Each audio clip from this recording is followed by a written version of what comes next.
As a child, Ellie has always been curious about astronomy and radio signals. She can spend the whole afternoon at the radio contacting different parts of the world just for fun, keeping track of all her calls on a map. Her father always supports her and they often look at space together with a telescope. Ellie dreams of contacting aliens someday, but sometimes she also wonders if she could also use a radio to communicate with her dead mother.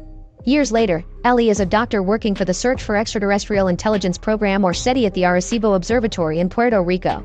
Just like during her childhood, she spends hours sitting at a radio searching for emissions sent by aliens to prove they're real. Her blind co-worker Kent has respect for what she does because nobody sits to just listen anymore.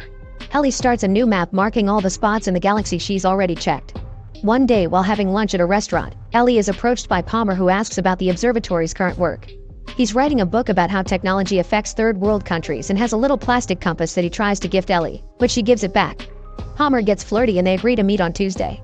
Soon the president's science advisor David arrives to check on the research, but it's clear he doesn't want to be there.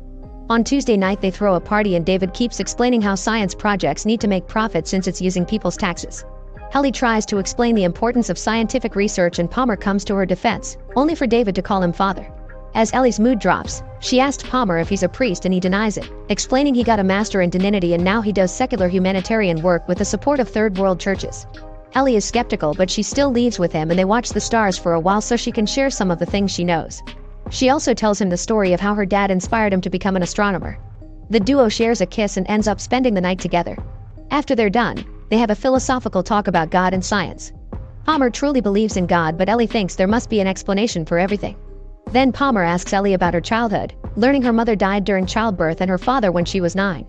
Ellie gets uncomfortable and announces she must go to work, but she tells Palmer to leave his phone number. On her way out, Ellie remembers the day her father died. That night she heard a noise and went downstairs to discover the dad collapsed. She had to run back and get the medicine from the upstairs bathroom, but it was too late. Later during the funeral, a priest explained to her that it had been God's will but Ellie disagreed. She thought she just should have kept medicine in the downstairs bathroom too. Afterward she ignored the other people and rushed to her radio to see if she could contact her father. In the present, Kent informs Ellie that David has shut down their project. A furious Ellie rushes to yell at David, who believes she's wasting her time so he's saving her career. Then Ellie returns home and finds Palmer's number with a little compass. However, she calls Kent instead and announces she'll search for investors so their group can continue their research in New Mexico. When she moves out, she leaves Palmer's number behind. 13 months later, after many failed meetings in other companies, Ellie arrives at Haddon Industries to make her case, but the board calls her ideas science fiction. Ellie snaps and rants, pointing out all science discoveries were science fiction at some point in history. At that moment the board gets a call from CEO Haddon himself, who agrees to fund her research. 4 years later, Ellie's is still in New Mexico working with massive satellite dishes. One afternoon Kent comes with bad news, saying they're getting pressure from the scientific community to present results. Haddon is willing to fund the project for years, however the telescopes are government-owned and they want to lease them to more profitable people. It's been decided that the project will be shut down in 3 months. Ellie wants to fight, however Kent thinks it's time to admit defeat. In the meantime, Palmer has published his book and has become a spiritual counselor at the White House. He appears on TV and explains he isn't anti-technology, but he believes people have lost the way because they're obsessed with computers instead of finding meaning in life. Days pass and Ellie never stops listening. One evening, she's shocked to hear a pulsing noise. Getting very excited, she immediately calls her team to give them the coordinates while she rushes back to the observatory. The team gets excited too and starts connecting as many machines as possible as they turn the satellites to get a better signal. They work together to do all the tracking and recording, happily confirming it comes from outer space. It appears to come from the star Vega, 26 light-years away. This means it's been traveling for over 20 years. Suddenly the transmission stops and Ellie is about to lose hope, but luckily it soon restarts. Ellie realizes the pulses represent prime numbers, which means it's not random and someone specifically sent it. After the team argues on how to proceed, they agree to call everyone. The next morning the area fills with reporters and national security advisors. The team explains other stations have confirmed their discovery, but National Security Council leader Kitts is still not happy that the team told the world instead of keeping the information classified. At least this time David defends her, explaining that without the help of other stations they would have lost the signal. With Kent's assistance, they discover a second signal coming with the first one and they connect it to a TV. The team starts messing around with the settings and finally manages to decode the signals into a video message. It's a recording of Hitler's opening speech at the Olympics. This is the first television transmission that went into space and the aliens have sent it back as a hello. The White House panics and the president makes an announcement of the alien contact while trying not to mention Hitler, assuring reporters that the message is benign. Ellie gets ready to talk in public, however David is called as the leader of the investigation instead. Meanwhile, Kent continues to analyze the signal and realizes it has structure. They put together all the extra frames that don't belong to the Olympics video and discover it translates into massive amounts of data. Soon Ellie makes a presentation about this data and David announces the government will take over the decryption, causing Ellie to protest because this has always been her private work. White House official Rachel allows Ellie to keep control of the investigation, but all progress must always be privately discussed with the government first before making any public announcements. Soon media all over the world is talking about this discovery. Neo-Nazi protesters take over the streets while religious attendance is on the rise. Health organizations are also worried that mass self-deletion may become a big problem because some cults have already started to die. As everyone on TV starts arguing science versus religion, thousands of people camp outside the facility in New Mexico. Some are just praying, others are just watching, but many are also protesting. Ellie is shocked to see a shady organization is offering UFO abduction insurance. At least most people are having fun, but she worries about a religious fanatic named Joseph who keeps inspiring hate. 3 weeks after the discovery, Ellie goes home to find an email from an unknown sender. The text says, "Take me to your leader," and Ellie replies, "Who are you?" The answer quickly comes saying, "I've got a secret," and showing part of the alien message. As Ellie gets angry over a potential hacker, she gets a phone call and fax for a special appointment. Moments later, a helicopter drops Ellie at the airport and she enters a private plane to meet Haddon, the man who funded her research and sent those emails. He lives in that plane and considers Ellie one of his most valuable investments, which is why he researched her. Haddon plays a video that summarizes Ellie's life and achievements before revealing he used to be an engineer too, which is why he hates how the government and religion get in the way of science. Then Haddon announces he's deciphered the data and plays it on the screen, showing it must be arranged in 3 dimensions to understand it. The next day, Ellie presents this discovery to the government, explaining the data contains blueprints for some kind of machine. Since they can't tell what the machine is for, an argument ensues to decide if building it or not, since it could be dangerous. The subject of God keeps coming up and Ellie is shocked to see Palmer arrive, saying they should find a middle point. The argument is interrupted by the arrival of the president, who hears everyone out. That night a party is thrown to celebrate this progress and many protesters gather outside, including Joseph. They ask scientists to get a real job instead of wasting tax dollars. Ellie meets with Palmer and they have another philosophical discussion. She explains she needs proof of things and Palmer asks her to prove she loved her father, which leaves her speechless. At that moment they're interrupted by big news that leaked on TV. It's been discovered that the machine is a one-person spacecraft. An emergency meeting is held at the White House and they agree to build the machine, so the president will contact other nations to spread the risk and cost. A selection committee is formed and Palmer is in it. They'll interview a bunch of candidates to decide who gets to travel in the machine. To Ellie's shock, David resigns as science advisor so he can be a candidate too.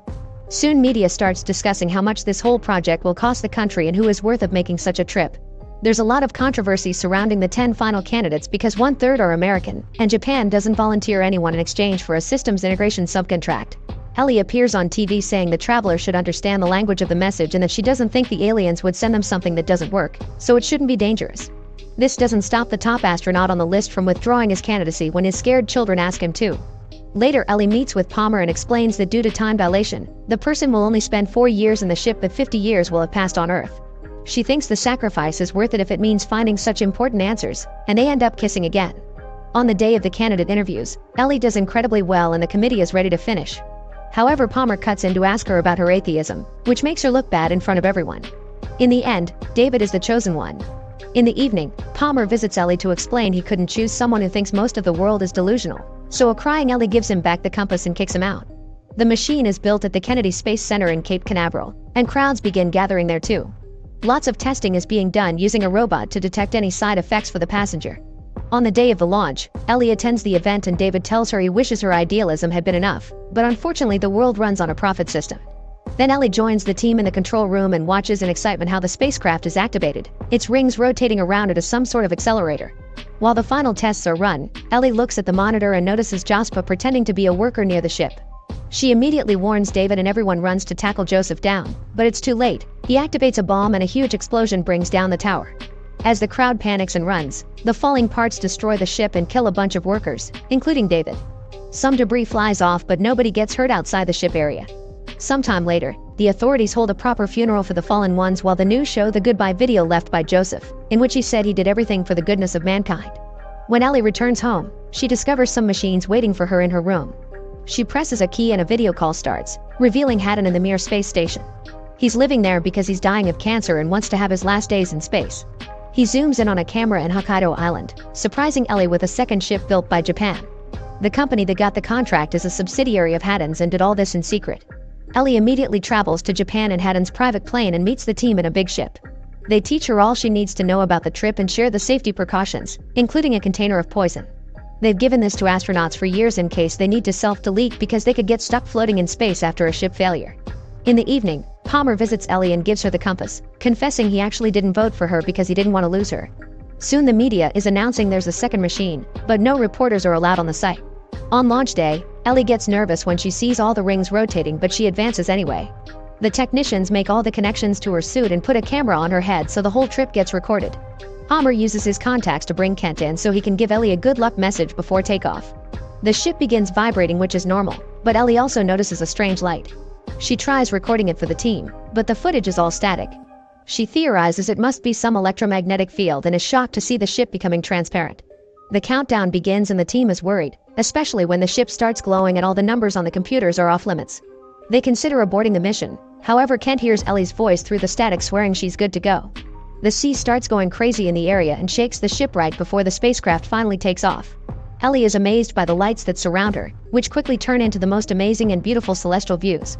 This soon turns into a tunnel and Ellie theorizes it's a wormhole, describing the whole experience for the camera even though she can't communicate with ground control anymore.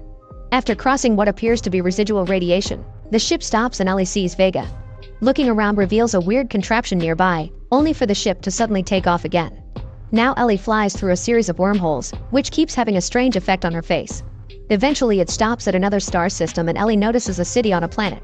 She barely gets to see anything else before the ship enters a much more violent wormhole and the compass starts floating, so Ellie leaves the chair to catch it. At that moment the chair beaks off and hits the ceiling before the lights go out. Ellie turns on her flashlight and discovers a celestial event she can't identify. She's incredibly moved by its beauty and says a poet should have been sent to describe it. Suddenly she finds herself floating down and she appears on a beach. This place is also beautiful and looks like a drawing she made as a child. Poking around causes her hands to meet resistance, meaning this shows some kind of energy or illusion. At that moment a figure starts running toward her and Ellie is shocked to see her father, but as soon as she hugs him she realizes he isn't real. This is an alien, who explains he took this form to communicate with her more easily. He confirms there are many alien races out there and that humans contacted the universe first with their radio transmissions. The travel system Ellie used wasn't built by his people, it was made by an unknown entity. The aliens watched humans and agreed they were worthy, so they sent them the blueprints as a first step for humanity to join the rest of the universe. After he says goodbye, Ellie watches a beautiful meteor shower appear in the sky. A light suddenly shines too brightly and Ellie finds herself back in the ship, which is landing back in the Japanese sea. The team panics and contacts Ellie, saying there was a malfunction and the ship never left. After Ellie is rescued she shares her whole experience, but the camera only recorded static. She swears it's all true, however Kit shows her a recording of the ship falling in seconds. The next day the president gives a speech saying this was only a misstep, but soon the other nations are getting into legal disputes. The media is full of criticism and conspiracy theories, especially when Kit steps down from his advisor position. Afterward a congressional committee led by Kit interrogates Ellie, who points out a wormhole can explain what happened. Time dilation could have made 1 second on Earth equal 18 hours out in space. Kit immediately calls her out because wormholes are just a theory and drops a big bomb. Haddon has died and it's believed this whole deal had been a hoax organized by him. Ellie cries as she begs people to believe her story, shocking herself by requesting them to have faith since she has no evidence. Her speech about awe, humility, and hope inspires Palmer, but the committee concludes her story is also a hoax. On her way out, Palmer joins Ellie in front of the cameras and a huge crowd, telling the world he believes her. Meanwhile in secret Rachel tells Kit that Ellie's camera recorded 18 hours of static. 18 months later, Ellie is working at a new base with extra radar since now SETI has enough funding to keep going. Kids visit the base during school trips and Ellie teaches them they must seek their own answers. Make sure to subscribe and turn on notifications so you can watch more videos like this. Thanks for watching.